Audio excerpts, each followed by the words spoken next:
വേറൊരാളുടെ work, another പേഴ്സന്റെ വർക്കിനെ നമ്മുടെ സ്വന്തം ഓൺ വർക്ക് ആണ് എന്നുള്ള രീതിയിൽ പ്രസന്റ് ചെയ്യുന്നതിനാണ് പ്ലേജറിസം എന്ന് പറയുന്നത്. അപ്പൊ എങ്ങനെയൊക്കെയാ പ്ലേജറിസം നമുക്ക് അവോയ്ഡ് ചെയ്യാൻ പറ്റുക എന്നുള്ളതൊക്കെയാണ് നമ്മൾ ലാസ്റ്റ് ക്ലാസ്സിൽ ഡിസ്കസ് ചെയ്തത്. ഓക്കെ, അപ്പൊ ഇനി നമുക്ക് ഈ മൊഡ്യൂളിനകത്ത് നിങ്ങളുടെ സിലബസിൽ പറയുന്നത് കേസ് സ്റ്റഡീസ് ആണ്. കേസ് സ്റ്റഡീസ് എന്ന് വെച്ച് കഴിഞ്ഞാൽ നമുക്കറിയാം ഓൾറെഡി നടന്ന ചില സംഭവങ്ങളെ നമ്മളൊന്ന് പഠിക്കുകയാണ്. അതിന് എന്തിനാ പഠിക്കുന്നതെന്ന് വെച്ച് കഴിഞ്ഞാൽ അതിനകത്തുനിന്ന് നമുക്ക് കുറച്ച് കാര്യങ്ങൾ, കുറച്ച് മൊറൽസ് അല്ലെങ്കിൽ മൊറൽ വാല്യൂസ് അല്ലെങ്കിൽ നമുക്ക് എത്തിക്സ് ഇതൊക്കെ ഐഡന്റിഫൈ ചെയ്യാൻ വേണ്ടിയിട്ടാണ്. സോ കേസ് സ്റ്റഡി നമുക്ക് നിങ്ങളുടെ സിലബസിൽ 2 കേസ് സ്റ്റഡീസാ പറയാം. കേൾക്കാവോ?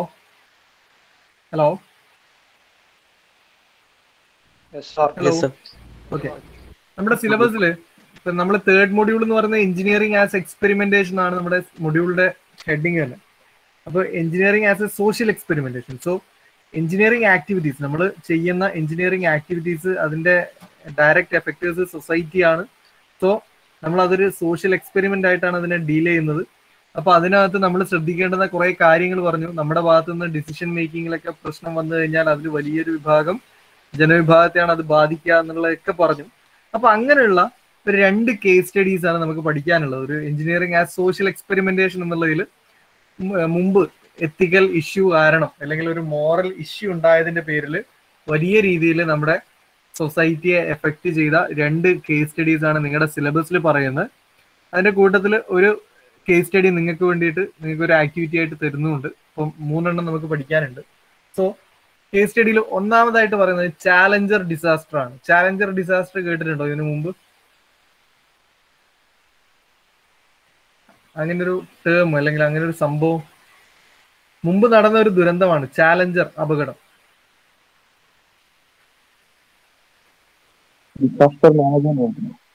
ഡിസാസ്റ്റർ മാനേജ്മെന്റ് നിങ്ങൾ വേറെ പഠിക്കുന്നത് അതൊന്നുമല്ല. ഇതൊരു സ്പെസിഫിക് ആയിട്ട് ലോകത്തിൽ നടന്ന ഒരു സംഭവമാണ്. നമ്മൾ ഈ പിന്നെ ഹിരോഷിമയിൽ നടന്നു എന്നൊക്കെ പറയുന്നത് പോലെ പിന്നെ നാഗസാക്കിയിൽ അണുബോംബ് സംഭവം നടന്നു, അതൊക്കെ അതിനെ പറ്റിയൊക്കെ പഠിക്കുന്നത് കേസ് സ്റ്റഡീസ് തന്നെയാണ്. അതേപോലെ ചാലഞ്ചർ ഡിസാസ്റ്റർ എന്ന് പറഞ്ഞൊരു സംഭവം നിങ്ങൾ ഇതിനു മുമ്പ് കേട്ടിട്ടുണ്ടോ? അങ്ങനെ ഒരു അപകടത്തെ പറ്റി കേട്ടിട്ടുണ്ടോ ആരേലും? എനിവോൺ?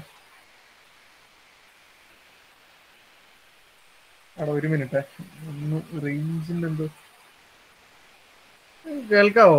പറയുന്നത് ക്ലിയർ ആവുന്നുണ്ടോ? എന്റെ ഞാൻ ഫോൺ ടാത്തറിങ് മറ്റേ ഹോട്ട്സ്പോട്ട് വെച്ചിട്ടാണ് നെറ്റ് കണക്ട് ചെയ്യുന്നത്. പക്ഷെ ഫോണിൽ നെറ്റ്വർക്ക് കട്ടായിട്ടാണ് കാണിക്കുന്നത്. അതുകൊണ്ടാണ് ഞാൻ ചോദിക്കുന്നത്. നിങ്ങൾക്ക് കേൾക്കുന്നുണ്ടോ? ഒരു മിനിറ്റ്.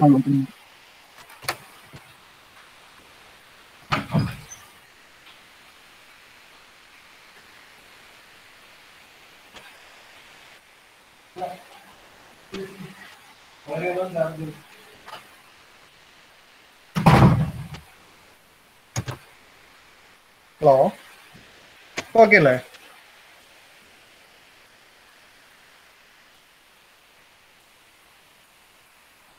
ഹലോ ഹലോ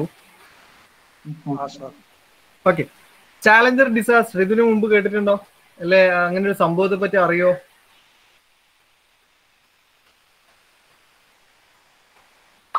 ഇല്ലല്ലോ, പോട്ടെ. നമുക്ക് എന്താണ് ആ സംഭവം എന്നുള്ളത് ഞാൻ പറഞ്ഞുതരാം. ചാലഞ്ചർ ഡിസാസ്റ്റർ ആക്ച്വലി ഒരു സ്പേസ് ഷട്ടിലിന്റെ ദുരന്തമാണ്. അതായത് നമ്മുടെ ബഹിരാകാശ പേടകം തകർന്നു പോയ ഒരു സംഭവമാണ്. ചാലഞ്ചർ എന്നുള്ളത് ആ സ്പേസ് ഷട്ടിലിന്റെ പേരായിരുന്നു. 1986 ഈ സംഭവം നടന്നത്. 1986 ജാനുവരി 28 ഈ ഒരു സംഭവം നടന്നത്. അപ്പൊ ഇതിന് കുറെ ഹിസ്റ്ററി ഉണ്ട് പറയാൻ. അപ്പൊ നമുക്ക് ആദ്യം ഞാൻ ആ അപകടത്തിന്റെ ദൃശ്യം ഇന്നും യൂട്യൂബിലൊക്കെ അവൈലബിൾ ആണ്. ഞാനൊന്ന് തപ്പി നോക്കട്ടെ, അങ്ങനെ നമുക്കത് കാണാം.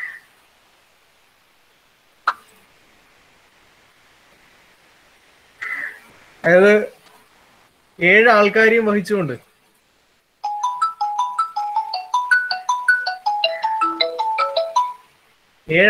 വഹിച്ചുകൊണ്ട് പുറപ്പെട്ട അമേരിക്കയിൽ നിന്നും നാസയുടെ സ്പേസ് ഷട്ടിലായിരുന്നു ചാലഞ്ചർ. ഈ ചാലഞ്ചർ എന്ത് സംഭവിച്ചു വെച്ചാല് 73 സെക്കൻഡ് ആവുമ്പോഴേക്കും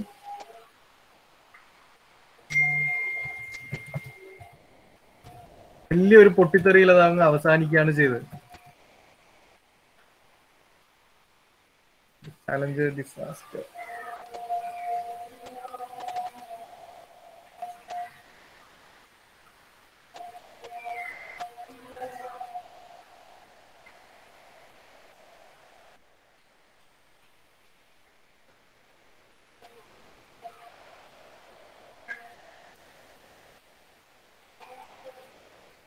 ഒരു മിനിറ്റ് ഞാനിപ്പം പ്രസന്റ് ചെയ്യാം.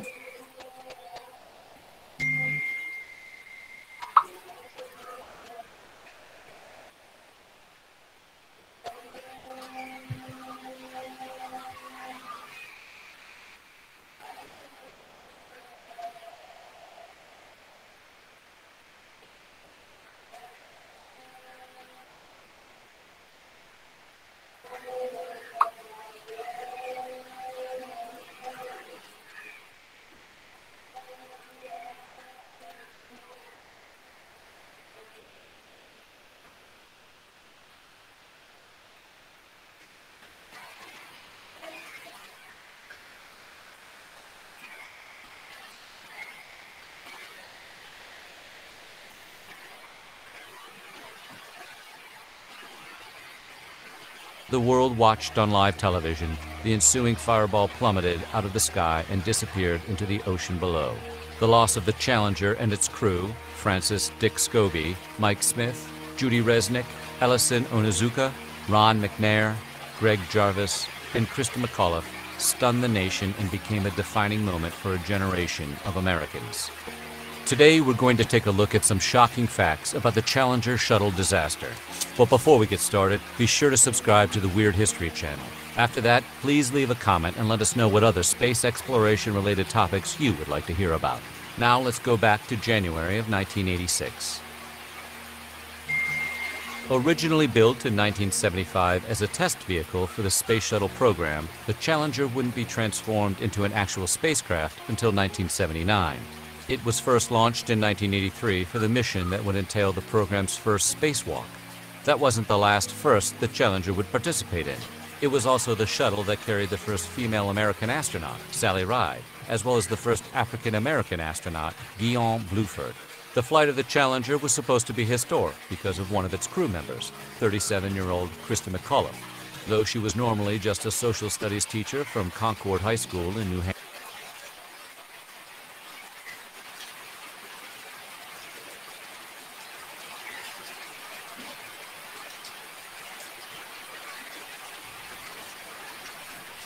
Here we see the 51L crew enjoying breakfast. Mission specialist Ellison video Onizuka screen sitting കാണാമോ? beside teacher and hello. Okay, അപ്പൊ നമ്മൾ പറഞ്ഞ ഈ ചാലഞ്ച് അപകടം അതില് ആയിട്ടുണ്ടായിരുന്ന 7 പേരാണ്. ആ 7 പേരാണ് ഇപ്പൊ കാണിക്കുന്നത്. അവരാ ഒരു യാത്രക്ക് മുമ്പായിട്ടുള്ള വീഡിയോ ആണത്. അവര് കാര്യങ്ങളൊക്കെ, അതായത് നമ്മള് ഈ ഒരു ഇതിന് മുമ്പ് ഒരു പ്രസ് മീറ്റ് പോലെ വിളിക്കുമല്ലോ. അപ്പൊ അങ്ങനെ 7 പേരും, ആ 7 പേരാണത്. അതിൽ ഒരാള് പിന്നെ ഈ നാസയുമായിട്ടോ അല്ലെങ്കിൽ ഈ ഒരു സ്പേസ് ഷട്ടിൽ ഓപ്പറേഷനുമായിട്ട് ബന്ധപ്പെട്ട ഒരാളായിരുന്നില്ല. അതിലുള്ളത് ഒരു ലേഡി ടീച്ചർ ഉണ്ടായിരുന്നു. അതിന്റെ കഥയൊക്കെ നമുക്ക് പറയാം. അപ്പം ഈ 7 പേരാണ് ഈ സ്പേസ് ഷട്ടിലില്, ചാലഞ്ചർ എന്ന് പറയുന്ന ഈ സ്പേസ് ഷട്ടിലില് യാത്ര ചെയ്തിട്ടുണ്ടായിരുന്നത്. സോ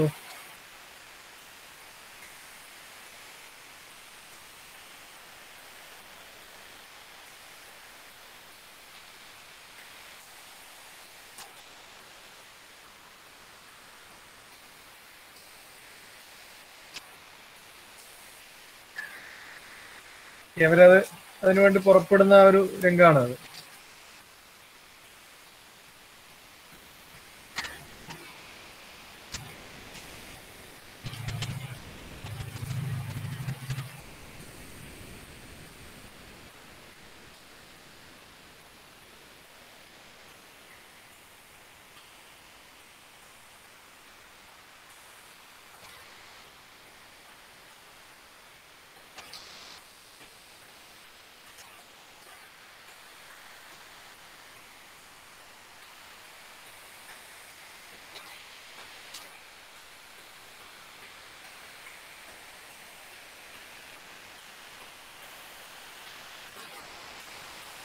ഓക്കെ, ഈ ഫസ്റ്റ് വരുന്ന ആ ലേഡി ആക്ച്വലി ഒരു സ്കൂൾ ടീച്ചർ ആയിരുന്നു. ക്രിസ്റ്റ മക്കോലീഫ് എന്നാണ് ആ പുള്ളിക്കാരിയുടെ പേര്. എന്തിനാണ് ഒരു സ്കൂൾ ടീച്ചർ അതിന്റെ കൂടെ വന്നത് എന്നുള്ളതൊക്കെ നമുക്ക് പറയാം. ബ്ലൂ കളറിലുള്ള അവരാണ് അതിന്റെ യാത്രക്കാര്. അതിൽ വന്ന ഫസ്റ്റ് ലേഡിയാണ് ഞാൻ ഉദ്ദേശിച്ചത്. ഫസ്റ്റ് ലേഡി മീൻസ് ബ്ലൂ കളറിൽ ആ ഒരു യൂണിഫോമിൽ വന്ന ഫസ്റ്റ് ലേഡി.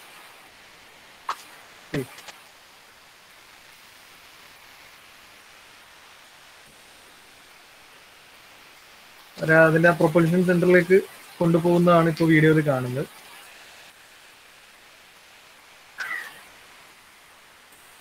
ദെൻ ഒരു പ്രൊപ്പൽഷൻ സെന്റർ, അതിന്റെ ആ ഒരു സ്പേസ് ഷട്ടിൽ വെഹിക്കിൾ ചാലഞ്ചർ എന്ന് പറയുന്ന ആ വെഹിക്കിളാണ് നിങ്ങൾ അവിടെ കാണുന്നത്.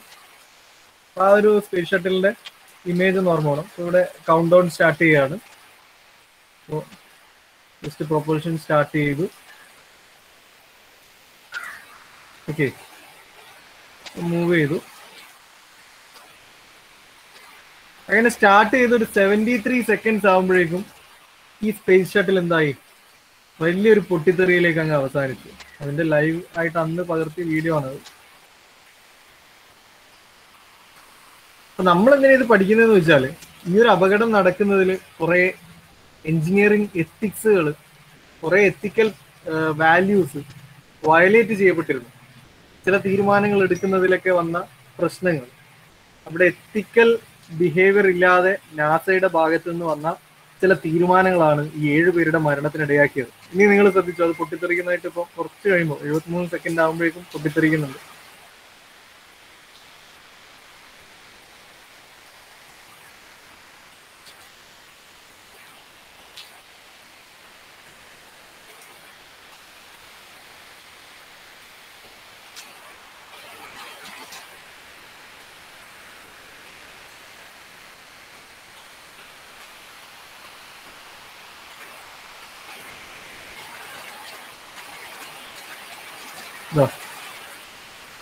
കറക്റ്റ് ഒരു 73 സെക്കൻഡ്സ് ആകുമ്പോഴേക്കും ആ സ്പേസ് ഷട്ടിൽ ചാലഞ്ചർ എന്ന് പറയുന്ന ആ നെയിമിലുള്ള സ്പേസ് ഷട്ടിൽ വലിയൊരു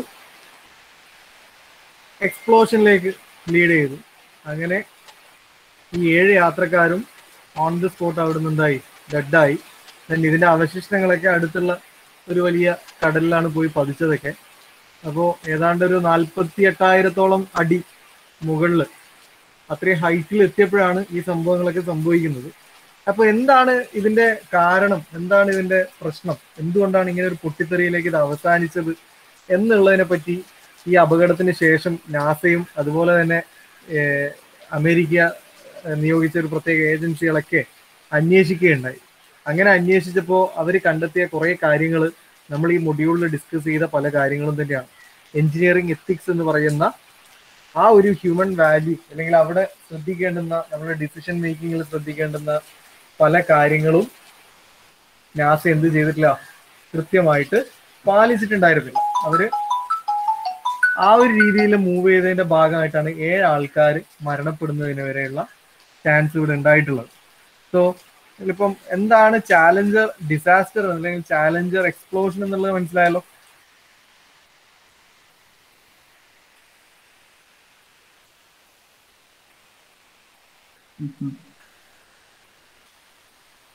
ഓക്കെ, ഇനി നമുക്ക് ഇതിന്റെ നമ്മുടെ മൊഡ്യൂളുമായി ബന്ധപ്പെടുത്തിയിട്ട് എന്തൊക്കെയാണ് അവിടെ ഉണ്ടായിരുന്ന പ്രധാനപ്പെട്ട എത്തിക്കൽ വയലേഷൻസ് അല്ലെങ്കിൽ എത്തിക്കൽ റൂൾസിൽ എന്തൊക്കെ കാര്യങ്ങളാണ് വയലേറ്റ് ചെയ്തതെന്നൊക്കെ നമുക്ക് നോക്കാം. സോ നമ്മൾ moving on case studies. A case study is an account of an activity, event or problem that contains a real or hypothetical situation and includes the complexities you would encounter in the workplace. ഇപ്പൊ എന്താണ് case study എന്നുള്ളതിന്റെ general ആയിട്ടുള്ള പറയാണ്. നമുക്ക് ചാലഞ്ചറിലേക്ക് വരാം.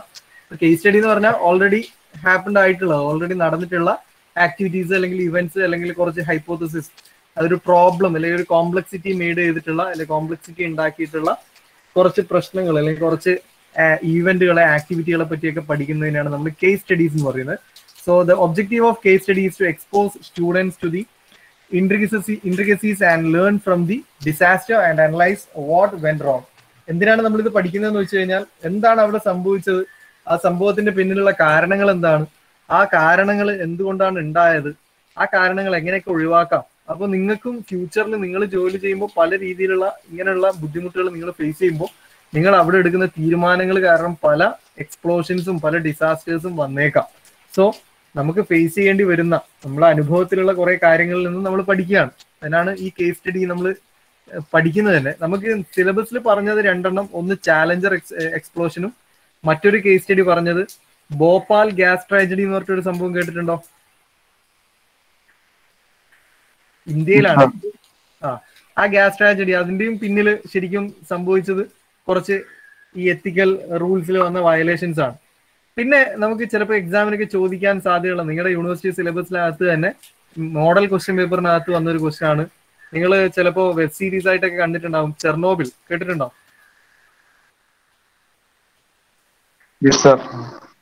എന്താണ്? ഒരു nuclear റിയാക്ടറിന്റെ അപകടമാണ്. നിങ്ങൾ അതിന്റെ ഫിലിം, അതിന്റെ വെബ് സീരീസ് ഒക്കെ നിങ്ങൾ കണ്ടവരായിരിക്കും. ആക്ച്വലി അവിടെയും സംഭവിച്ചത് അവിടെയുള്ള എംപ്ലോയീസ് ആയിട്ടുള്ള അല്ലെ അവിടെയുള്ള എഞ്ചിനീയേഴ്സിന്റെ ഭാഗത്ത് നിന്ന് വന്ന ചില പ്രശ്നങ്ങൾ കൊണ്ടാണ് ഒരു റിയാക്ടർ നമ്പർ 4 എന്ന് പറയുന്ന വലിയൊരു റിയാക്ടറിൽ എക്സ്പ്ലോഷൻ സംഭവിക്കുകയും കുറെ ആൾക്കാർ മരിക്കുകയൊക്കെ ചെയ്തു. സോ നിങ്ങൾക്ക് അത് ഞാനൊരു ആക്ടിവിറ്റി ആയിട്ട് തരുവാണ്, ചെർണോബിൽ ഡിസാസ്റ്റർ. അത് നിങ്ങൾ വെബ് സീരീസ് ഒക്കെ കണ്ടവരൊക്കെ ഉണ്ടാവും. എന്തോ ആട്ടെ, അതിന്റെ ഹിസ്റ്ററി അല്ലെ അതിന്റെ തിയറി അല്ലെങ്കിൽ അതിന്റെ ആ ഒരു കേസ് സ്റ്റഡി നിങ്ങൾ സ്വന്തമായിട്ട് പ്രിപ്പയർ ചെയ്യണം. അപ്പം തേർഡ് മൊഡ്യൂൾ അസൈൻമെന്റിൽ ഒന്ന് അതാണ് കേട്ടോ, ഒരു ക്വസ്റ്റ്യൻ. ഓക്കെ, ഞാനപ്പോൾ ക്വസ്റ്റ്യൻസ് കഴിഞ്ഞ ദിവസം ഞാൻ അപ്ലോഡ് ചെയ്തിട്ടുണ്ടെന്ന് തോന്നുന്നു, അത് ഞാൻ ആഡ് ചെയ്തോളാം ക്വസ്റ്റ്യൻ. അപ്പൊ നമുക്ക് ഇത് രണ്ടെണ്ണം സിലബസ് പറഞ്ഞത് ഇവിടെ പഠിക്കാം. So case studies are use to help you see how the complexities of real life influence decisions. Then analyzing a case study requires you to practice applying your knowledge and your thinking skill to a real situation. എന്തിനാണ് നമ്മൾ ഇത് പഠിക്കുന്നതെന്ന് വെച്ച് കഴിഞ്ഞാൽ നമ്മുടെ practical ലൈഫിൽ നാളെ നമ്മളൊരു ജോലിക്ക് കയറുമ്പോൾ നമുക്ക് അവിടെ വരാൻ സാധ്യതയുള്ള പല പ്രശ്നങ്ങളും ഇതുപോലുള്ളതാവാം. അപ്പോൾ അതിനൊക്കെ ഒരു ക്രിട്ടിക്കൽ തിങ്കിങ് നിങ്ങൾക്ക് പോസിബിൾ ആക്കാൻ വേണ്ടിയിട്ടാണ് ഇത് പഠിപ്പിക്കുന്നത്. So first one is the Challenger disaster. The Challenger disaster occurred on 28th January 1986 when the NASA space shuttle orbiter called Challenger broke apart and disintegrated at 73 seconds into its flight, leading to the death of its 7 crew members. The accident had serious consequences for the NASA credibility and resulted in an interruption of 32 months in the shuttle program. അത് 1986 ജനുവരി 28-നാണ് ഈ സംഭവം എന്ന് പറഞ്ഞു. ഏതാണ്ട് രാവിലെ ഒരു 11:28 കൂടിയാണ് ഇതിന്റെ ലോഞ്ചിങ് തുടങ്ങിയത്. 11:28 or 11:38 ആ റേഞ്ച്, ആ സമയത്താണ് ലോഞ്ചിങ് നടന്നത്. അങ്ങനെ ലോഞ്ചിങ് സ്റ്റാർട്ട് ചെയ്ത് പ്രൊപ്പൽഷൻ സ്റ്റാർട്ട് ചെയ്ത് 73 സെക്കൻഡ്സ് ആകുമ്പോഴേക്കും എന്തായി, വലിയൊരു പൊട്ടിത്തെറിയായിട്ട് നമ്മുടെ ഈ ഒരു പേടകം, അതായത് ചാലഞ്ചർ എന്ന് പറയുന്ന ഈ സ്പേസ് ഷട്ടിൽ എന്തായി, പൊട്ടിത്തെറിച്ചു. അതിന്റെ ഒരു ഇമേജ് ആണ് ആ ഓൺ സ്പോട്ട് ഓഫ് ലോഞ്ചിങ്ങും അതേപോലെ ആഫ്റ്റർ 73 സെക്കൻഡ്സ്. ഇപ്പോൾ ലോഞ്ച് ചെയ്ത് 73 സെക്കൻഡ്സ് ആകുമ്പോഴേക്കും എന്തായി, ഇത് വലിയൊരു പൊട്ടിത്തെറിയിലേക്ക് പോയി. സോ ചാലഞ്ചർ ക്രൂ ഇതിൽ 7 പേരാണ് ഉണ്ടായിരുന്നത്. അതിൽ ഓരോ ആൾക്കാരുടെ പേരാണ് ഒനിസുക, മെക്കലീഫ്, ദെൻ ജാർവിസ്, റസ്നിക്. ഇവരുടെ പ്രൊണൗൺസിയേഷൻ ഇങ്ങനെയൊന്നും ആയിരിക്കില്ലേ, സ്മിത്ത്, സ്കോബി, മെക്നർ. അപ്പൊ ഇതിൽ ഈ സെക്കൻഡ് ആയിട്ടുള്ള ഇപ്പൊ ഞാൻ ഈ മൗസ് പോയിന്റർ വെച്ച് കാണിച്ച മെക്കലേഫ് എന്ന് പറയുന്നത് ആക്ച്വലി നാസയുടെ സ്റ്റാഫ് ആയിരുന്നില്ല. പുള്ളിക്കാരത്തി ഒരു സയൻസ് ടീച്ചർ ആയിരുന്നു. എന്താണ് ഇങ്ങനെ ഒരു സംഭവം, അല്ലെങ്കിൽ ഒരു സയൻസ് ടീച്ചർ എന്തിനാണ് ഈ ദൗത്യത്തിന് അയച്ചത് എന്ന് ചോദിച്ചു കഴിഞ്ഞാൽ, അന്ന് പിന്നെ US ഒരു പബ്ലിക്കിന് ഈ സ്പേസ് ഷട്ടിൽ പ്രോഗ്രാമുകളൊക്കെ ആയിട്ട് ഒരു ഇൻട്രസ്റ്റ് ഉണ്ടാക്കുന്നതിന് വേണ്ടിയിട്ട് അന്നത്തെ US ഗവൺമെന്റ് പിന്നെ ഒരു ചരിത്രപരമായ ഒരു തീരുമാനം എടുത്താണ്. എന്താ വെച്ചാൽ ഏതെങ്കിലും ഒരു അമേരിക്കൻ പൗരന് ബഹിരാകാശ യാത്രക്കുള്ള ഒരു അവസരം കൊടുക്കുക എന്നുള്ളത്. അപ്പൊ അങ്ങനെ കുറെ ആക്ടിവിറ്റീസിന്റെയും കുറെ മത്സരങ്ങളുടെയൊക്കെ അടിസ്ഥാനത്തിൽ ഒരുപാട് ആപ്ലിക്കേഷൻസിൽ നിന്നും ഒരാളെ അന്ന് നാസ സെലക്ട് ചെയ്തതാണ്, US ഗവൺമെന്റ് സെലക്ട് ചെയ്തതാണ് മക് അലീഫ് എന്ന് പറയുന്ന അവിടുത്തെ ഒരു ഹൈസ്കൂൾ സയൻസ് ടീച്ചർ. അപ്പം ഈ ടീച്ചറുടെ എന്താ ഡിസയർ എന്ന് പറയുന്നത് സ്പേസിൽ നിന്നും, അതായത് ടീച്ചർ ഇൻ സ്പേസ് എന്ന് പറയുന്ന ഒരു പദ്ധതിയാണ് നാസ തയ്യാറാക്കിയത്. ടീച്ചർ ഇൻ സ്പേസ്, അതായത് സ്പേസിൽ നിന്നും കുട്ടികൾക്ക് ക്ലാസ് എടുക്കുക. അതൊരു പുതിയ അനുഭവം, പുതിയൊരു ഒന്നുമല്ല. ഈ നാസ അല്ലെങ്കിൽ ഈ സ്പേസ് ഷട്ടിൽ പ്രോഗ്രാമുകളൊക്കെ ആയിട്ട് പബ്ലിക്സിന് കുറച്ചുകൂടി ഇൻട്രസ്റ്റ് ഉണ്ടാക്കുക എന്നുള്ള ഉദ്ദേശത്തിൽ ചെയ്തതാണ്. അപ്പം അങ്ങനെ ഒരു ടീച്ചറെയാണ് സെലക്ട് ചെയ്തത്. ഒരുപാട് ആക്ടിവിറ്റീസിന്റെയും മത്സരങ്ങളുടെയൊക്കെ അടിസ്ഥാനത്തിൽ ഒരുപാട് ആപ്ലിക്കേഷനിൽ നിന്നും ഒരാളെ സെലക്ട് ചെയ്തു. ദാറ്റ് ഈസ് മെക്കലീഫ് എന്ന് പറയുന്ന ഈ ഒരു ലേഡി ടീച്ചറെയാണ് സെലക്ട് ചെയ്തത്. ക്രിസ്റ്റ മെക്കലീഫ് എന്നാണ് ഫുൾ നെയിം. അപ്പോൾ ഈ സയൻസ് ടീച്ചറും ഈ 6 പേരുടെ കൂടെ കൂടി അങ്ങനെയാണ് ഇവർ 7 പേരാവുന്നത്. അപ്പം ഈ ടീച്ചറെ കൂട്ടിയതിന്റെ ഉദ്ദേശം ഞാൻ പറഞ്ഞു, പബ്ലിക്സിന് ഈ ഒരു പദ്ധതിയായിട്ട് അല്ലെങ്കിൽ ഇവിടുത്തെ സ്പേസ് ഷട്ടിൽ പ്രോഗ്രാമുകളോടൊക്കെ കുറച്ചുകൂടി ഒരു ഇൻട്രസ്റ്റ് വരിക. അതേപോലെ ടീച്ചർ ഇൻ സ്പേസ് എന്ന് പറയുന്ന ഒരു കോമൺ നെയിം കൊടുത്തിട്ട് ബഹിരാകാശത്ത് നിന്നും കുട്ടികൾക്ക് ക്ലാസ് എടുക്കുക എന്നുള്ള ഒരു പദ്ധതിയായിരുന്നു ഗവൺമെന്റിന്റെ ഭാഗത്തു നിന്നുണ്ടായിരുന്നത്. അങ്ങനെ ഈ 7 പേരുമായിട്ട് എന്തായി, ഈ ഒരു space shuttle, Challenger space shuttle 11:38 നമ്മുടെ ഇതിന്റെ പ്രൊപ്പൽഷൻ സെന്ററിൽ നിന്നും സ്റ്റാർട്ട് ചെയ്തു. അപ്പം ഇത് കാണാൻ വേണ്ടി, ഇതിന്റെ പ്രൊപ്പൽഷനും ഇതിന്റെ സ്പേസ് മൂവ്മെന്റ് ഒക്കെ കാണാൻ വേണ്ടി ഈ ടീച്ചറുടെ സ്റ്റുഡൻസ് അടക്കം ഒരുപാട് 10,000-കണക്കിന് ആൾക്കാർ അന്ന് അവിടെ ഒത്തുകൂടിയിരുന്നു. പക്ഷെ 73 സെക്കൻഡ് കഴിയുമ്പോഴേക്കും ഇത്രയും ആൾക്കാരുടെ മുമ്പിൽ വെച്ച് തന്നെ ഇതൊരു വലിയ പൊട്ടിത്തെറിയിലേക്ക് അവസാനിക്കുകയാണ് ഉണ്ടായത്. എന്തുകൊണ്ടാണ് ഇത് സംഭവിച്ചത് എന്നുള്ളത് പിന്നീട് നാസയും അതുപോലെ തന്നെ US ഗവൺമെന്റ്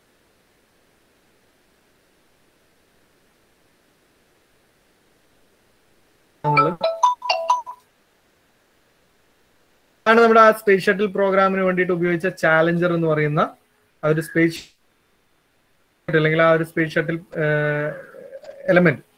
ഇവിടെ ഇതിന്റെ കുറെ പാർട്സ് ആണ് കാണിച്ചിട്ടുള്ളത്. ഒന്ന് ഫ്യൂൽ ടാങ്ക് എന്ന് പറയുന്നത് എക്സ്റ്റേണൽ ഫ്യൂൽ ടാങ്ക് ഈ ഒരു കളറിലുണ്ട്. ദെൻ ഇതിന്റെ രണ്ട് സൈഡിലും രണ്ട് റോക്കറ്റ് ബൂസ്റ്റേഴ്സ് ഉണ്ട്. Left solid rocket booster, right solid rocket booster. Then this is the orbiter. Okay, അപ്പോൾ ഇതാണ് നമ്മുടെ മെയിൻ ആയിട്ടുള്ള സ്പേസ് ഷട്ടിലിന് വേണ്ടിയിട്ട് അല്ലെങ്കിൽ സ്പേസ് പ്രോഗ്രാമിന് വേണ്ടിയിട്ടുള്ള വെഹിക്കിൾ എന്ന് പറയുന്നത് ദിസ് ഓർബിറ്റർ. ഇതിനകത്താണ് നമ്മുടെ യാത്രക്കാർ 7 പേരൊക്കെ ഉള്ളത് ഇതിനകത്താണ്. ദെൻ ഇതിന്റെ പ്രൊപ്പൽഷന് വേണ്ടിയിട്ട് സപ്പോർട്ട് ചെയ്യാനാണ് 2 സോളിഡ് റോക്കറ്റ് ബൂസ്റ്റേഴ്സും അതേപോലെ ഒരു ടാങ്ക് ഒക്കെ വെച്ചിട്ടുള്ളത്. ഓക്കെ, അപ്പോ ഈ ഒരു സ്ട്രക്ചർ ഇത് ഓർമ്മ വേണം. എവിടെയാണ് പ്രശ്നം വന്നതെന്ന് വെച്ച് കഴിഞ്ഞാൽ നമുക്ക് അതിന്റെ ആ തിയറി എന്താണ്, എന്തുകൊണ്ടാണ് ആ പ്രശ്നം വന്നത് എന്നുള്ളതിന്റെ ആ തിയറി നമുക്ക് നോക്കാം. സോ നിങ്ങൾക്ക് ഈ ഫിഗറിൽ കാണുന്ന പോലെ ചാലഞ്ചർ എന്ന് പറയുന്ന ഈ ഒരു സ്പേസ് ഓർബിറ്റർ അല്ലെങ്കിൽ സ്പേസ് പ്രൊപ്പൽഷൻ വെഹിക്കിൾ, ഇതിന്റെ സ്ട്രക്ചർ എന്ന് പറയുന്നത് ഒരു എക്സ്റ്റേണൽ ടാങ്കും 2 സോളിഡ് റോക്കറ്റ് ബൂസ്റ്ററും അതേപോലെ ഓർബിറ്ററും അടങ്ങുന്നതായിരുന്നു.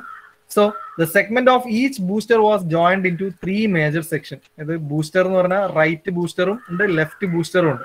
അപ്പൊ ഇത് ആക്ച്വലി ഇവിടെ കുറച്ചുകൂടി ഈ ടാങ്കുമായിട്ടൊക്കെ ഒന്ന് ഇന്റർ കണക്ട് ചെയ്തിട്ടുള്ള അല്ലെ, ഒരു ഇന്റർലോക്കിംഗ് ആണ്. അപ്പോൾ ഈ ബൂസ്റ്ററിന്റെ അല്ലെങ്കിൽ ഈ ഒരു റോക്കറ്റ് ബൂസ്റ്റർ ആണ് ഇവരുടെ മൂവ്മെന്റ്, ഈ ഒരു ഓർബിറ്ററിന്റെ മൂവ്മെന്റിനൊക്കെ, അതായത് നമ്മുടെ അന്തരീക്ഷത്തിൽ നിന്ന് മാറി സ്പേസിൽ എത്തുന്നത് വരെയുള്ള മൂവ്മെന്റിന് വേണ്ടിയിട്ട് ഉപയോഗിക്കുന്ന റോക്കറ്റ് ബൂസ്റ്റേഴ്സും അതിന്റെ ഫ്യൂൽ ടാങ്കും ആണിത്. സോ ഇതൊക്കെ കണക്റ്റഡ് ആണ്, ഇതൊക്കെ മെക്കാനിസംസ് പലതും ഉപയോഗിച്ചിട്ട് കണക്റ്റഡ് ആണ്. അപ്പൊ അതിന് വേണ്ടിയിട്ട് പ്രധാനമായിട്ടും the section were interlocked by a tank and clevis joint. The tank and clevis joint is sealed by 2 rubber O-rings. അതായത് നമ്മുടെ ഈ സ്പേസ് ഷട്ടിലിന്റെ ഈ 2 ബൂസ്റ്റർ, ഈ വൈറ്റ് കളറിലുള്ള ലെഫ്റ്റിലും റൈറ്റിലുള്ള 2 ബൂസ്റ്റേഴ്സ് ഇതിന്റെ അടിഭാഗത്തും, അതായത് ഈ ടാങ്കിനോട് കണക്റ്റഡ് ഒരു റബ്ബർ ബുഷ് അല്ലെങ്കിൽ റബ്ബർ O-ring എന്ന് പറയുന്ന ഒരു O-ring വെച്ചിട്ട് ഇങ്ങനെ കണക്റ്റഡ് ആണ്. നമുക്ക് ഈ ഫിഗറിൽ നോക്കിയാൽ മനസ്സിലാവില്ല, ഇതിന്റെ ഇന്റേണൽ മെക്കാനിസംസ് ആണ് അതൊക്കെ. അപ്പൊ റബ്ബർ ബുഷസ് അല്ലെങ്കിൽ റബ്ബർ റിങ്സ് വെച്ചിട്ട് കണക്റ്റഡ് ആയിരുന്നു.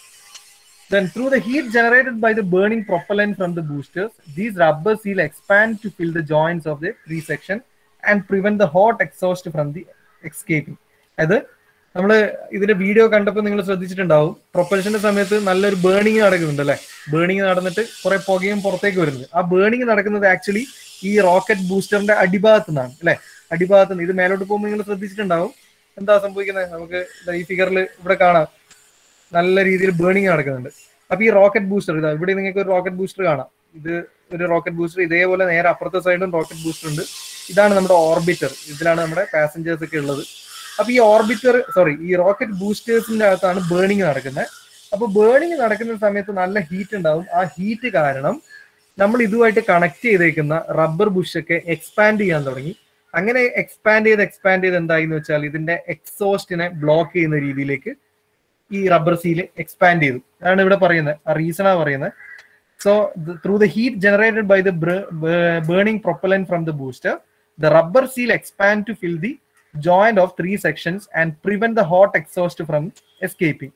അപ്പോൾ നല്ല ചൂടുള്ള ഈ ഒരു ബേണിങ് കാരണം അവിടെയുള്ള റബ്ബർ ബുഷ് ഒക്കെ എക്സ്പാൻഡ് ചെയ്യുകയും അവിടെയുള്ള ആ ഒരു സെക്ഷനെ ബ്ലോക്ക് ചെയ്യുകയും ചെയ്തു. അങ്ങനെ വന്നപ്പോൾ ഈ എക്സോസ്റ്റ് ഗ്യാസുകൾ അല്ലെങ്കിൽ എക്സോസ്റ്റ് ആയിട്ടുള്ള ബേൺഡ് ഗ്യാസുകൾക്ക് പുറത്തു പോകാൻ പറ്റാത്ത രീതിയിലായി, അയാളുടെ ഒരു ബ്ലോക്ക് നടന്നു. So the O-ring seal in the right solid rocket booster failed to remain sealed. It allowed a flare of pressurized hot gas from the solid rocket motor to ignite the fuel in the external fuel tank. അപ്പോൾ ഇത് രണ്ടിലും, അതായത് right സൈഡിലും left സൈഡിലും ഒരേ സമയത്ത് ഒരേപോലെ burning നടന്ന് എന്നാൽ മാത്രമേ ഇത് കൃത്യമായിട്ട് നല്ല ദൂരം ഹൈറ്റിൽ നമ്മൾ ഉദ്ദേശിച്ച എലിവേഷനിൽ ഇത് പോവുകയുണ്ടായിരുന്നുള്ളൂ. പക്ഷെ സംഭവിച്ചത് എന്താ വെച്ചാൽ ലെഫ്റ്റ് സൈഡിൽ ബേണിങ്ങും കാര്യങ്ങളൊക്കെ പ്രോപ്പറായിട്ട് തന്നെ നടന്നു. ബട്ട് റൈറ്റ് സൈഡിൽ എന്ത് നടന്നില്ല, ബേണിങ് സ്റ്റാർട്ട് ചെയ്തു, പക്ഷെ ഇവിടെയുള്ള ഈ റബ്ബർ സീലുകൾ എക്സ്പാൻഡ് ചെയ്തിട്ട് പിന്നീട് ഇതിന്റെ എക്സോസ്റ്റിനെ ബ്ലോക്ക് ചെയ്യുന്ന രീതിയിൽ റബ്ബർ സീൽ അങ്ങ് എക്സ്പാൻഡ് ചെയ്തു. അങ്ങനെ വന്നപ്പോൾ ഈ റൈറ്റ് സൈഡിൽ കൃത്യമായിട്ട് ബേണിങ് നടന്നില്ല. ബേണിങ് നടന്നു, ബട്ട് എക്സോസ്റ്റ് പുറത്തു വന്നില്ല. അപ്പൊ ഒരു പ്രഷറൈസ്ഡ് ഹോട്ട് ഗ്യാസ് ഇവിടെ ഈ ബൂസ്റ്ററിനകത്ത് ഫോം ചെയ്യുകയും ഈ പ്രഷറൈസ്ഡ് ഹോട്ട് ഗ്യാസ് നമ്മുടെ ഇതിന്റെ കൂടെ അറ്റാച്ച് ചെയ്തിട്ടുള്ള എക്സ്റ്റേണൽ ടാങ്കിലേക്ക് പടരുകയും അങ്ങനെ ഇവിടെയുള്ള ഫ്യൂവൽ അടക്കം ഈ ടാങ്ക് അടക്കം പൊട്ടിത്തെറിക്കുകയാണ് ചെയ്തത്. നിങ്ങൾ ആ വീഡിയോയിൽ നമുക്ക് ഒന്നും കൂടി നോക്കിയാൽ നമ്മൾ ഈ റൈറ്റ് സൈഡിലുള്ള ഈ ബൂസ്റ്റർ വർക്ക് ചെയ്യാത്തത് കൃത്യമായിട്ട് നമുക്ക് മനസ്സിലാക്കാം. നമുക്ക് നോക്കാം, ആ വീഡിയോ ഒന്നുകൂടി നിങ്ങൾ കാണുക.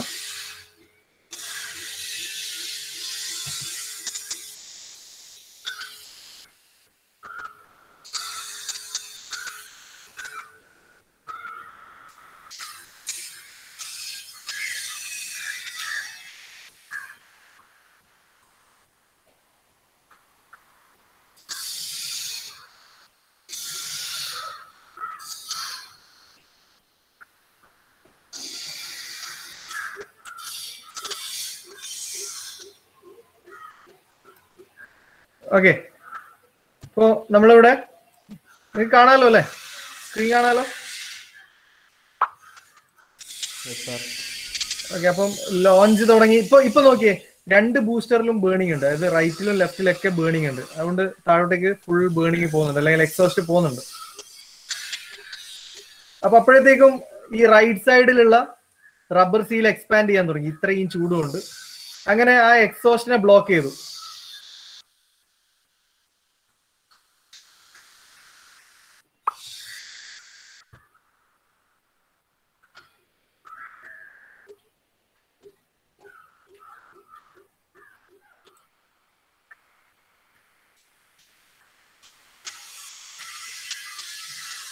ആ റൈറ്റ് സൈഡിലെ എക്സോസ്റ്റ് നമ്മുടെ ബൂസ്റ്റർ പിന്നെ ബേൺ ചെയ്യാത്ത രീതിയിൽ അവിടെ ബ്ലോക്കിങ് നടന്നു.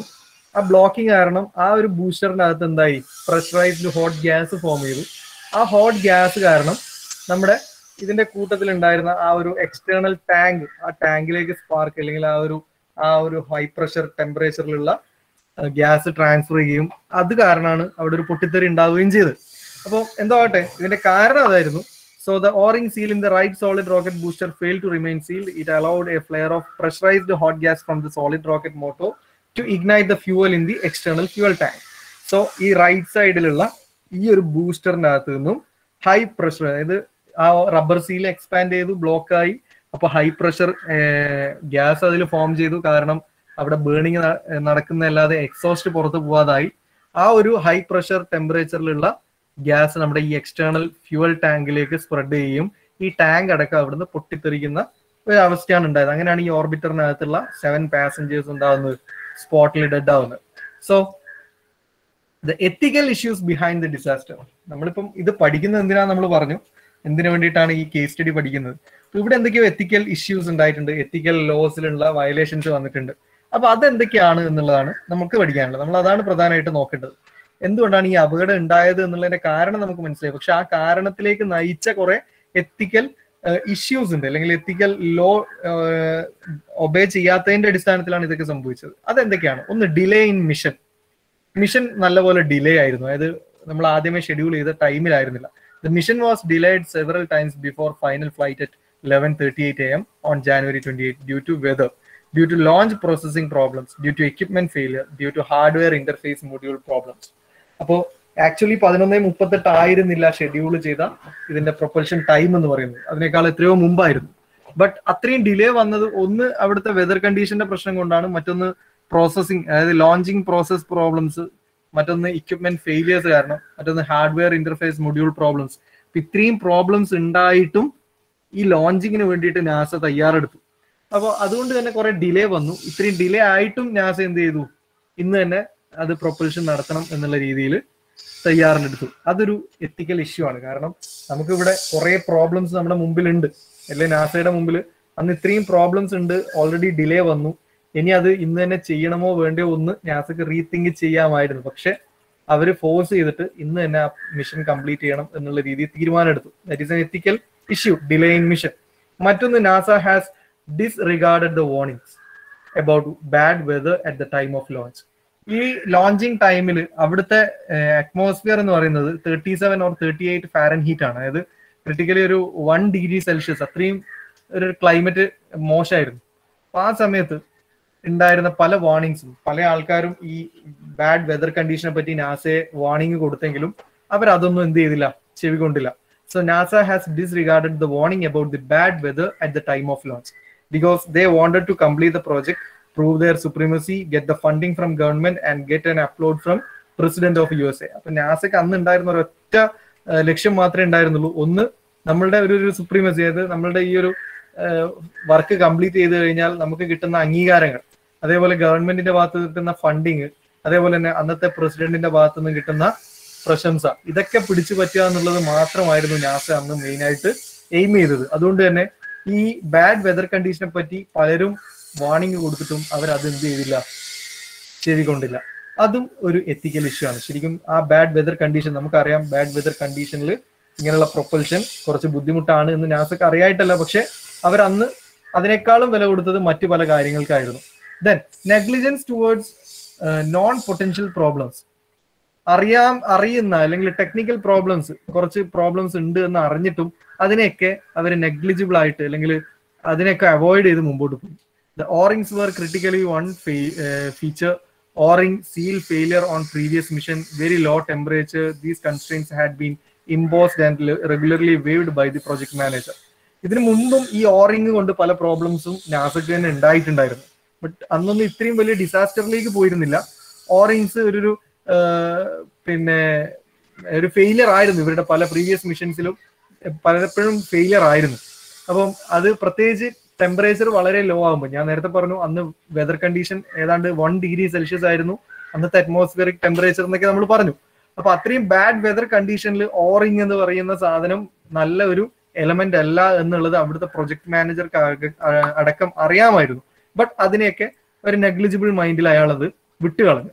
ദെൻ മറ്റൊരു എത്തിക്കൽ പ്രോബ്ലം ഉണ്ടായിരുന്നത് no escape or ejection system. There must be an escape or safe exit system in case of emergency situation. So design problems and engineers are responsible.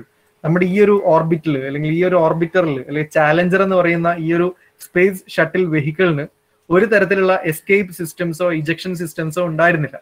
അത് നമുക്കറിയാം, ഒരു rocket propulsion നടക്കുമ്പോൾ ഈ റോക്കറ്റും ഇവിടുത്തെ നമ്മുടെ propulsion സെന്ററും തമ്മിൽ നിരന്തരം കമ്മ്യൂണിക്കേഷൻ ഉണ്ടാവും. അപ്പൊ ഈ സെന്ററിൽ ഉള്ളവർക്ക് മനസ്സിലാകുന്നുണ്ട് ഇതൊരു അപകടത്തിലേക്കാണ് പോകുന്നത് എന്നുള്ളതും അത് അവരെ കമ്മ്യൂണിക്കേറ്റ് ചെയ്യാനും പറ്റി. പക്ഷെ ഇതിനകത്തൊന്നും എസ്കേപ്പ് ചെയ്യാനുള്ള ഒരു ഇവാക്വേഷൻ സിസ്റ്റം അല്ലെങ്കിൽ ഒരു ഇജക്ഷൻ സിസ്റ്റം എന്ന് പറയുന്നത് ഇവരുണ്ടാക്കിയ ചാലഞ്ചർ വെഹിക്കിളിന് ഉണ്ടായിരുന്നില്ല. അതുകൊണ്ട് തന്നെ അതിന്റെ ഡിസൈൻ പ്രോബ്ലം ആണത്. അപ്പം ഡിസൈൻ എഞ്ചിനീയേഴ്സിന്റെ തീരുമാനം അവിടെ തെറ്റായിരുന്നു. ഒരു എസ്കേപ്പ് സിസ്റ്റം വെക്കണമായിരുന്നു. അതുണ്ടായിരുന്നെങ്കിൽ ചിലപ്പോൾ അവർക്ക് അവിടുന്ന് രക്ഷപ്പെടാൻ പറ്റുമായിരുന്നു. അപ്പൊ അതും ഒരു എത്തിക്കൽ ഇഷ്യൂ ആണ്. മറ്റൊന്ന്, pre flight leak test. Pre flight leak test was not performed for components to certify the readiness of all components of the space shuttle assembly. Managers and engineers both are responsible. സാധാരണ നമ്മളൊരു take off നടത്തുന്നതിന് മുമ്പ് അല്ലെങ്കിൽ ഒരു propulsion നടത്തുന്നതിന് മുമ്പ് അതിന്റെ ഒരു പ്രീ ഫ്ലൈറ്റ് ലീക്ക് ടെസ്റ്റ് ഒക്കെ നടത്തും. നാസയുടെ പ്രൊസീജിയറിൽ വരുന്നതാണത്. ബട്ട് ഈ ഒരു ചാലഞ്ചറിന്റെ കേസിൽ അങ്ങനെയുള്ള ടെസ്റ്റുകളൊന്നും നടത്തിയിട്ടില്ല. അതും ഈ പറയുന്ന അവിടെയുള്ള മാനേജേഴ്സിന്റെയും എഞ്ചിനീയേഴ്സിന്റെയും ഒക്കെ റെസ്പോൺസിബിലിറ്റിയിലാണ് അത് വരിക. സോ ഇത്രയും പ്രശ്നങ്ങൾ ഉണ്ട് എന്നുള്ളത് ഈ സംഭവം നടന്നതിന് ശേഷം നാസയും അതുപോലെ തന്നെ യുഎസും, അതായത് USA പ്രത്യേക ഏജൻസികളൊക്കെ അന്വേഷിച്ചപ്പോഴാണ് മനസ്സിലായത് ഇത്രയും എത്തിക്കൽ ഇഷ്യൂസ് അവിടെ ഉണ്ടായിരുന്നു. അപ്പൊ അതോടുകൂടി നാസയുടെ ക്രെഡിബിലിറ്റി നല്ല രീതിയിൽ നഷ്ടപ്പെട്ടു. നമ്മൾ പറഞ്ഞു എഞ്ചിനീയറിംഗ് ആസ് എ സോഷ്യൽ എക്സ്പെരിമെന്റേഷനിൽ നമ്മൾ ചെയ്യുന്ന കാര്യങ്ങൾ പലപ്പോഴും മറ്റുള്ളവരെയാണ് ബാധിക്കുക. അപ്പൊ നമ്മുടെ ക്രെഡിബിലിറ്റിയെയും ഇന്റഗ്രിറ്റിയെയൊക്കെ ബാധിക്കുന്ന വിഷയമായും അത് മാറും. സോ നാസയെ പറ്റി അന്ന് ജനങ്ങൾക്ക് വലിയ മതിപ്പുണ്ടായിരുന്ന സമയത്താണ് ഈ അപകടം സംഭവിക്കുന്നത്. പിന്നീട് 3 വർഷത്തോളം അത്രയും കാലത്തോളം പിന്നെ നാസ ഒരു തരത്തിലുള്ള റോക്കറ്റ് പ്രൊപ്പൽഷൻ പ്രോഗ്രാമുകളും ചെയ്തിരുന്നില്ല. അവർ ഈ ഒരു വലിയ പ്രശ്നം ജനങ്ങളുടെ മുമ്പിൽ അവർ ഫേസ് ചെയ്യായിരുന്നു. സോ എന്തൊക്കെയാണ് പ്രധാനപ്പെട്ട എത്തിക്കൽ മിഷൻ അല്ലെങ്കിൽ എത്തിക്കൽ ഇഷ്യൂസ് അന്ന് ഉണ്ടായിരുന്നു വെച്ചാൽ, delay in mission, then disregarded the warnings about bad weather condition, the negligence towards non-potential problems, then there is no escape or ejection system, then pre-flight leak test എന്ത് ചെയ്തിട്ടില്ല, കൃത്യമായിട്ട് perform ചെയ്തിട്ടില്ല. So ഇത്രയും ethical issues ആയിരുന്നു അന്നുണ്ടായിരുന്നത്. So the conclusion, the space shuttle Challenger had a lot of different causes for the disaster, including low temperature, failure of O-ring, blowholes, o-ring erosion, and joint rotation. The pressure from the military Congress and the media were also factors in the disaster. അതായത് അവിടെയുള്ള ഗവൺമെന്റിന്റെ ഭാഗത്തു നിന്നും അവിടെയുള്ള മറ്റ് governing ബോഡികളുടെ ഭാഗത്തു നിന്നുള്ള pressure കാരണം അവരത് ഫോഴ്സ്ഫുൾ ആയിട്ട് അതങ്ങ് ചെയ്യേണ്ടി വന്നു. മറ്റു പ്രശ്നങ്ങളൊക്കെ പരിഹരിക്കുന്നതിന് മുമ്പ് തന്നെ അതിനങ്ങ് ചെയ്യേണ്ടി വന്നു. So the most significant reason for the challengers untimely destruction was A lack of communication. കൃത്യമായിട്ട് കമ്മ്യൂണിക്കേഷൻ നടന്നില്ല. ഇന്ന പ്രോബ്ലംസ് ഉണ്ട് എന്നുള്ളത് ഹയർ അതോറിറ്റീനെ എഞ്ചിനീയേഴ്സ് അറിയിച്ചില്ല, എഞ്ചിനീയേഴ്സ് അത് മറ്റുള്ളവരെ അറിയിച്ചില്ല. ആ രീതിയിൽ ഒരു കമ്മ്യൂണിക്കേഷൻ ഗ്യാപ്പ് അവിടെ വന്നു. Then there was a lack of verbal and written communication and lack of understanding between different levels of employees and between different companies. Then although the Challenger destruction and the death of its crew were due to a technical problem, the ultimate cause of that technical problem was the communication breakdown. ഇതാണ് NASA കണ്ടെത്തിയ final തീരുമാനം. The ultimate reason, that is a communication breakdown. That is a major ethical issue അല്ലെങ്കിൽ moral issue ആണ് communication break down എന്നുള്ളത്, അല്ലെങ്കിൽ communication gap എന്നുള്ളത്. അപ്പോൾ ഇവിടെ പല രീതിയിലും പ്രശ്നങ്ങൾ ഉണ്ടായിരുന്നു. വെതർ കണ്ടീഷൻ വാർണിംഗ് അത് കൃത്യമായിട്ട് കമ്മ്യൂണിക്കേറ്റ് ചെയ്തില്ല. അതേപോലെ അവിടെയുള്ള ഓറിങ് നമുക്ക് ഏറ്റവും നല്ലതല്ല ഈ ഒരു ടെമ്പറേച്ചറിൽ എന്നുള്ളത് ആരും പറഞ്ഞില്ല, അതിനെപ്പറ്റി ചിന്തിച്ചില്ല. അതേപോലെ പ്രീ ലീക്ക് ടെസ്റ്റുകൾ കണ്ടക്ട് ചെയ്തില്ല, അതിന്റെ കമ്മ്യൂണിക്കേഷൻ നടത്തിയില്ല. അങ്ങനെ പല തലങ്ങളിലുള്ള എഞ്ചിനീയേഴ്സും എംപ്ലോയീസും തമ്മിലുള്ള കമ്മ്യൂണിക്കേഷൻ ഗ്യാപ്പ് തന്നെയാണ് പ്രധാനമായിട്ടും ഇത്രയും ആൾക്കാരുടെ മരണത്തിന് ഇടയാക്കിയത്. So this is the Challenger disaster. So the recommendation, even minor engineering flaws in a design should be dealt seriously because these can cause systematic accidents. If something is not tested for some specification, human life should not be risked with it.